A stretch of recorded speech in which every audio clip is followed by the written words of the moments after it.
Welcome to Milestone's A Dozen Days Devotional. This is day 1, and my name is Chris.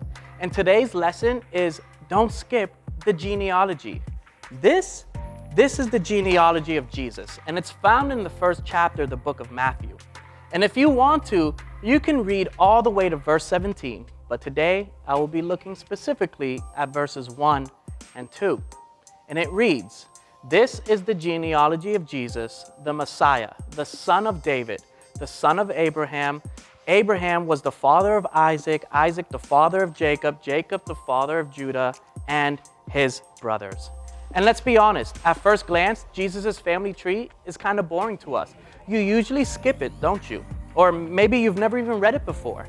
The list of Jesus' ancestors was important in a variety of ways to those waiting for the king that God previously promised. And if you look at the list of names thoughtfully and read their stories in the Bible, you will notice of the 46 people mentioned, some were heroes of faith, some were ordinary, and some, like Rehoboam, Abijah, Ahaz, Manasseh, and even Jehoiachin, well, they were evil. So, what does this list of names suggest to you? At least one thing. Jesus came from a dysfunctional family line. Isn't that something? God determined that it was crucial for the Messiah to have a lineage just like you and I. Sometimes noble, sometimes ordinary, and sometimes broken. And when Christ was born, shepherds and magi noticed and came to worship him. But the religious leaders and their followers missed it. They were looking for a different kind of king. And I fear that I would have missed it too. How about you? If I were in charge of God's public relations campaign, would we choose the new king born in a smelly room with local livestock, of poor parents in an obscure village with a questionable family tree? Probably not. We'd be tempted to engage in reputational damage control, like making sure the new king has an inspirational backstory and regal entrance to the throne.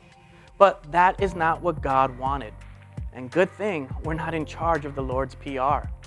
Interestingly, in the genealogy of Jesus, it lists 4 women, 5 if you count his mother Mary. And it was quite rare for women to be listed in Jewish genealogies. And again, these are not the women we might expect either. Why? Well, for starters, all 4 of these women have a past connection to sexual immorality and a questionable reputation. Tamar seduced her father-in-law. Rahab was a prostitute. Ruth's people were incestuous Moabites. And Uriah's wife's child was conceived and born because of an adulterous affair with David. And next, all 4 had Gentile connections, which the Jewish people considered impure.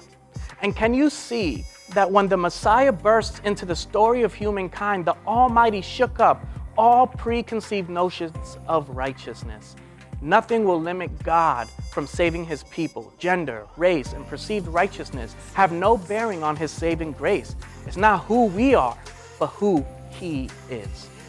Deep inside of us resonates these formational questions. Am I understood? And am I accepted? And the Creator knows and answered those concerns. I understand you, and I'm with you. Even with all the baggage that we journey through life with, Christ did not only come to rescue you, but he came to be with you. Remember, God's work in history is not limited by human positions, situations, failures, or sins. He works through ordinary people, just as God used different kinds of people to bring his son into the world. He uses the different aspects of you, good, bad, weak, strong, to accomplish his will.